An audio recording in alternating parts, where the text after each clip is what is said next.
Hello, नमस्कार और आदाब मेरे सभी दोस्तों को। आपके दोस्त और गाइड इरफान की तरफ से फिर एक बार आपके अपने चैनल एस्ट्रो एश्योरेंस से आपके साथ हूँ। आज मैं एक बहुत ही अहम योग के बारे में बात करने वाला हूँ जिसके बारे में अक्सर चर्चा नहीं होती। हालांकि ये बहुत से लोगों को पता होता है और शायद उनकी कुंडली में वो योग मौजूद भी हो, मगर मैंने पाया है कि ज्यादातर वक्त तवज्जो उन मशहूर योगों पर जाती है जिनके नाम सुनने को मिलते हैं, जैसे कि गज केसरी योग या कुछ हद तक लक्ष्मी योग या सरस्वती योग। ये वो योग हैं जिनकी आमतौर पर बात होती है, मगर एक योग जो उतना ही शुभ हो सकता है, बल्कि शायद गज केसरी योग से भी ज्यादा देने की ताकत रखता है, वो है महाभाग्य योग। अब ये महाभाग्य योग है क्या, और इस योग के नाम के साथ ये लफ्ज महाभाग्य क्यों जुड़ा हुआ है? पहले तो महाभाग्य माने क्या? महा का मतलब है बड़ा, विशाल या सबसे बड़ा। तो कोई चीज जो बहुत बड़ी हो या फिर योग की ताकत बहुत बड़ी हो, देने की सामर्थ्य बहुत बड़ी हो, तब उस योग को महाभाग्य कहा जा सकता है, या किसी भी गुण के लिए कुछ भी महाभाग्य कहलाया जा सकता है। तो इसलिए महा यानी बड़ी संभावनाएं, विशाल मौके, जबरदस्त इम्कानात, शानदार मौके जो इस योग की तरफ से मिलते हैं, वो है महाभाग्य। भाग्य का मतलब है तकदीर या किस्मत। तो वो योग जिसमें आपकी तकदीर को बड़े पैमाने पर बदलने की ताकत हो, वो है महाभाग्य। अब एक बात जो समझनी जरूरी है वो ये है कि भाग्य सिर्फ जन्म से मिली किस्मत नहीं होती। यानी ऐसा नहीं कि इस शख्स के लिए सब कुछ गारंटीड है और सब कुछ थाली में सजा के मिलेगा। भाग्य या किस्मत का ये मतलब नहीं है। भाग्य या किस्मत का मतलब है कि आपको मौका जरूर दिया जाता है, और आप उस मौके को कैसे इस्तेमाल करते हैं, इससे आपकी तकदीर चमकती है, आपकी किस्मत बनती है, या फिर एक आम जिंदगी या उससे भी कमतर जिंदगी सामने आती है। तो भाग्य मौकों के बारे में है। आप खुशकिस्मत हैं कि आपको एक या एक से ज्यादा मौके दिए गए हैं, यही किस्मत है। ये नहीं कि चीजें थाली में सजाकर मिल जाएं, सब कुछ गारंटीड हो, ऐसा नहीं होता। और उस पर से दूसरी बात, आपका कर्म भी एक अहम रोल अदा करता है कि आपका भाग्य या तकदीर या किस्मत कैसी होगी। यानी अगर आपके पास महाभाग्य योग या दूसरे अच्छे योग भी हो, मगर अगर आपका कर्म आपको पकड़ ले, चाहे वो पिछले जन्म का कर्म हो या इस जन्म का कर्म, तो फिर ये तय है कि आपको उस योग के फल पाने के लिए ज्यादा संघर्ष करना पड़ सकता है। तो ये बात सभी योगों के लिए एक जैसी है, चाहे वो सरस्वती योग हो या गजकेसरी योग हो या फिर महाभाग्य योग ही क्यों ना हो। अगर आपके काम उस तरह के नहीं हैं जिस तरह आपके कर्म चाहते हैं, एक नैतिक और ईमानदार तरीके से, तो फिर आपके पास चाहे जो भी योग हो, सबसे शुभ योग भी, वो आपको वो फायदे नहीं दे पाएगा जो देने की उसमें ताकत है। तो जब भी आप कोई योग देखें तो ये सोचकर उत्तेजित न हो कि अरे मेरे पास ये लक्ष्मी योग है, मेरे पास ये गज केसरी योग है, मेरे पास ये सरस्वती योग है, या मेरे पास महाभाग्य योग है, तो मैं बहुत धनी हो जाऊंगा, मैं बहुत समृद्ध हो जाऊंगा, मैं बहुत खुश रहूंगा। ऐसा होता नहीं है, क्योंकि कई बार हम देखते हैं कि बहुत से लोगों के पास ये योग होते हैं, फिर भी उनकी जिंदगी आम या आम से भी कम होती है। ऐसे लोग बहुत बहुत ज्यादा है। तो एक शख्स को दूसरे शख्स से क्या अलग करता है, वो है आपका कर्म या आपके काम, आपका बर्ताव और आमतौर पर जिंदगी के प्रति और दूसरे इंसानों के प्रति आपका नजरिया। एक शख्स जो आमतौर पर नैतिक मानदंडों, ईमानदार पैमानों के साथ चलता है, मेहनती है, सब्र रखता है, विनम्र है, खुदा का, परम शक्ति का शुक्रगुजार है, आप पाएंगे कि ऐसे शख्स में शुभ योग का फायदा उठाने की काबिलियत भी होगी और वो अशुभ योगों या युति जैसे श्रापित दोष या विष दोष से भी बेहतर तरीके से गुजर पाएगा। तो चलिए अब महाभाग्य योग की बात करते हैं। महाभाग्य योग को एक ऐसे योग के तौर पर बताया गया है जो मर्दों और औरतों के लिए सम और विषम का खेल खेलता है। तो इसका क्या मतलब है?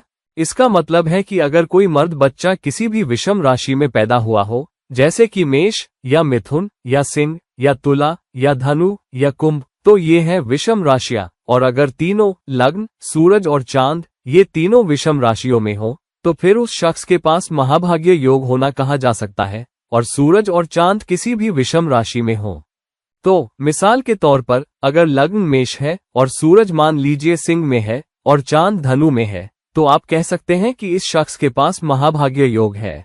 ये बहुत बहुत सामान्य ब्यौरा है जो मैं दे रहा हूँ, आगे चलकर मैं और डिटेल में जाऊंगा। या अगर लग्न मिसाल के तौर पर मिथुन है और सूरज सिंह में है और चांद तुला में है, फिर से सभी विषम, तो भी ऐसे शख्स के पास महाभाग्य योग माना जाता है। तो ये है मर्द बच्चे के लिए। औरत बच्ची के लिए कहा जाता है कि राशि समराशि होनी चाहिए और लड़की बच्ची रात के वक्त पैदा हुई हो और तीनों लग्न और सूरज और चांद सम राशियों में हो।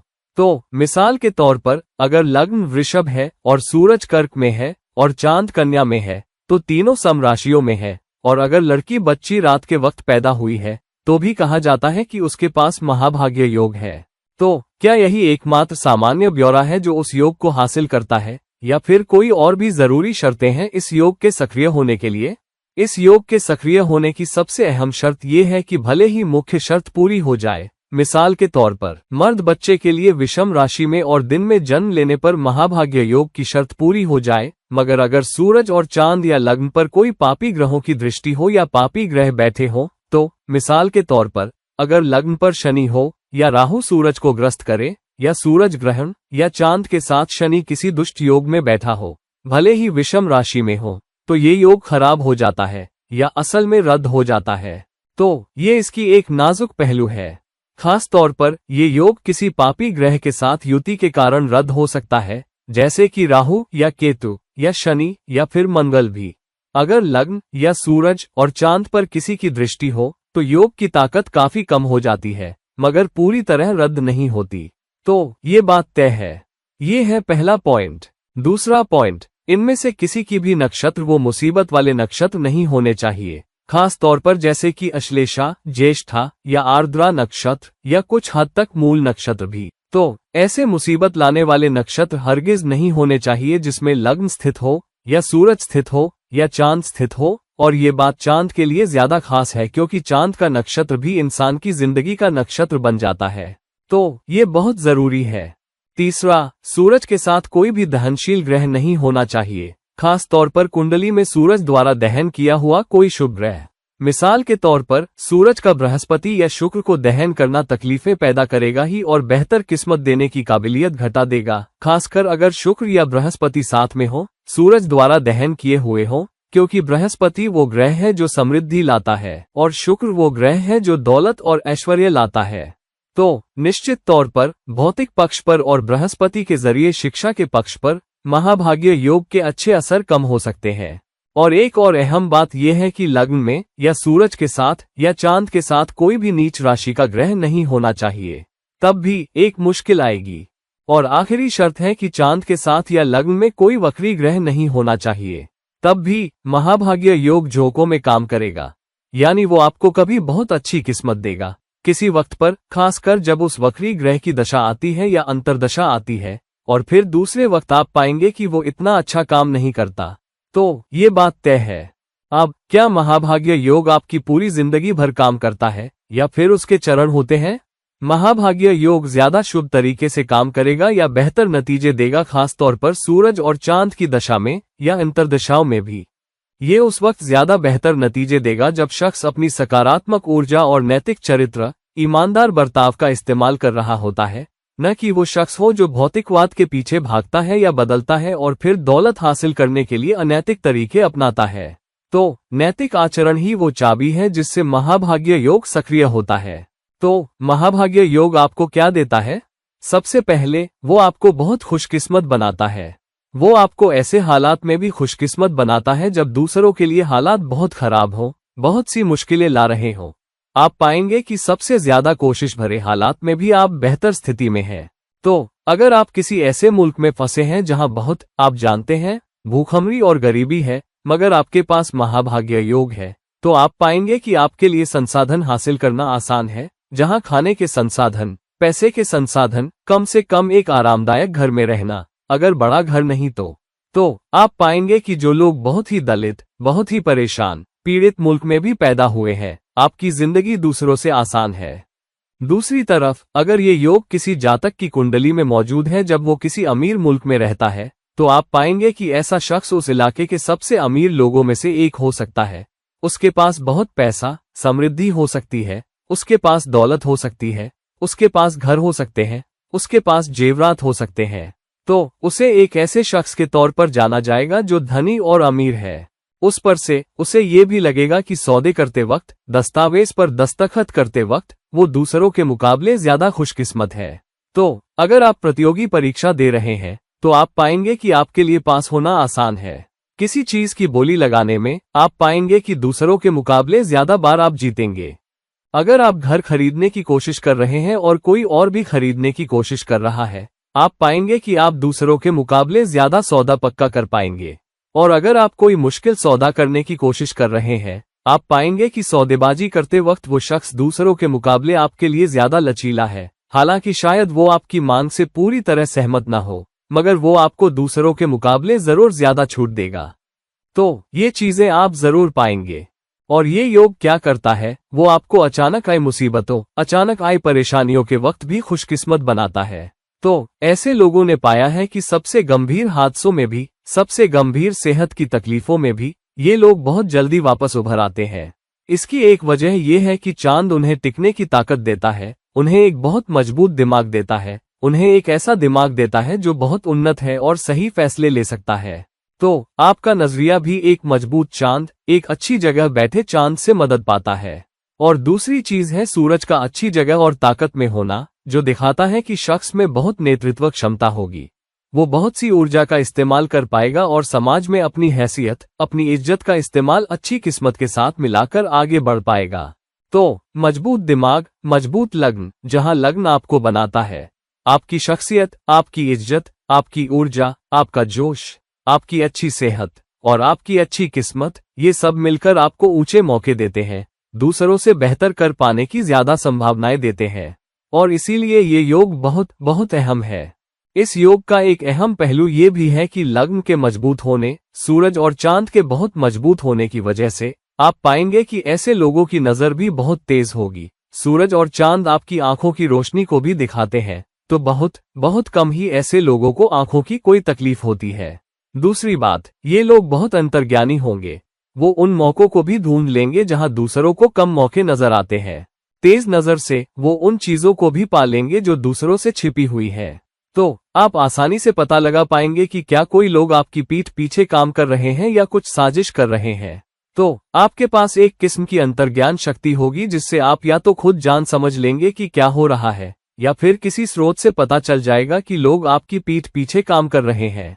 अगर आप मेहनत करते हैं और इस ऊर्जा का इस्तेमाल करते हैं, खास तौर पर अगर बृहस्पति दृष्टि के जरिए इनमें से किसी भी ग्रह के साथ जुड़ जाए, अगर बृहस्पति लग्न या सूरज या चांद में से किसी पर भी दृष्टि डाल रहा है, चाहे उसकी 5वीं दृष्टि हो या 7वीं दृष्टि हो या उसकी 9वीं दृष्टि हो, तो ये शख्स बहुत बहुत खुशकिस्मत हो सकता है। दुर्लभ मामलों में जब आप पाएंगे कि बृहस्पति की तीनों दृष्टियां काम कर रही हैं, क्योंकि 5वीं, 7वीं और 9वीं दृष्टि के बीच तीनों विषम राशियां हो सकती हैं, तो ऐसा जातक बहुत बहुत खुशकिस्मत हो सकता है। तो मिसाल के तौर पर अगर लग्न मेष है और अगर बृहस्पति 9वें घर में धनु राशि में बैठा है, तो आप पाएंगे कि लग्न पर बृहस्पति की दृष्टि है। और अगर सूरज तीसरी राशि में, तीसरे घर में मिथुन में है, तो बृहस्पति अपनी 7वीं दृष्टि से सूरज पर भी दृष्टि डाल रहा है। और अगर चांद 5वें घर में सिंह राशि में है, तो बृहस्पति अपनी 9वीं दृष्टि से चांद पर भी दृष्टि डाल रहा है। तो लग्न पर बृहस्पति की दृष्टि है, लग्न मेष है, सूरज पर उसकी 7वीं दृष्टि है, सूरज मिथुन में है, और चांद पर बृहस्पति की अपनी 9वीं दृष्टि है और चांद सिंह राशि में है। तो ऐसा महाभाग्य योग एक बहुत बहुत ताकतवर योग बन जाता है, क्योंकि अच्छी राशियां शामिल हैं और बृहस्पति की दृष्टि भी है, जबकि बृहस्पति अपनी ही राशि धनु में बैठा है और तीनों इकाइयों लग्नेश, सूरज और चांद पर अपनी तीनों दृष्टियों का बहुत बहुत शुभ तरीके से इस्तेमाल कर रहा है। तो ऐसी स्थितियां दौलत, इज्जत बरसाती है, आपको समाज से बहुत सराहना दिलाएंगी और आपको दूसरों से कहीं ज्यादा खुशकिस्मत बनाएंगी। इस योग का उल्टा पहलू ये है कि अगर कोई पापी ग्रह शामिल हो जाए, लग्नेश पर दृष्टि डाल रहा हो और लग्नेश पर बृहस्पति की कोई दृष्टि न हो, तो ऐसा शख्स दौलत और साधन हासिल करने के लिए अनैतिक तरीके अपना सकता है।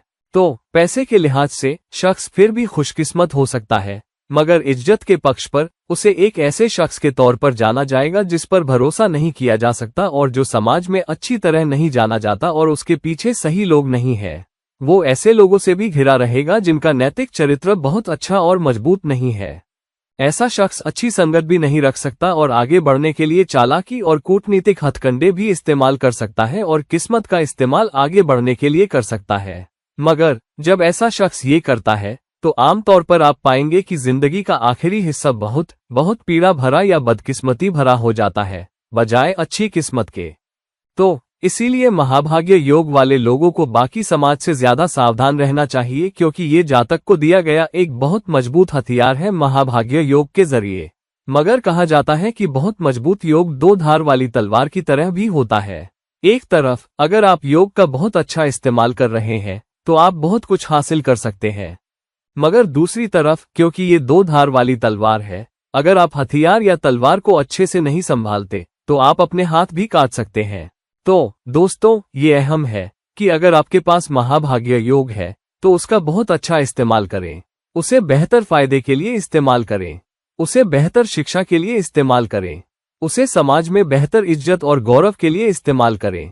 उस तेज दिमाग का इस्तेमाल करें जिसे आप आगे ले जा सकते हैं डिग्रियां और शिक्षा हासिल करने में, सौदे पक्का करने में, बेहतर रिश्ते बनाने में और कुल मिलाकर दूसरों के मुकाबले एक ज्यादा अमीर और इज्जतदार जिंदगी जीने के लिए। तो दोस्तों, ये रही मेरी महाभाग्य योग की तहकीकात। कृपया इस वीडियो को लाइक करें, कृपया इस वीडियो को शेयर करें, कृपया मेरे चैनल को सब्सक्राइब करें और कृपया बेल आइकन दबाएं ताकि आपको पता चले जब मेरा नया वीडियो आता है। और अगर आप मेरी तरफ से निजी परामर्श चाहते हैं तो कृपया डिस्क्रिप्शन बॉक्स में नीचे दिए गए लिंक पर मुझसे संपर्क करें। और अगली बार जब तक हम मिलें, आपका दोस्त और गाइड इरफान साइन ऑफ करता है। बाय।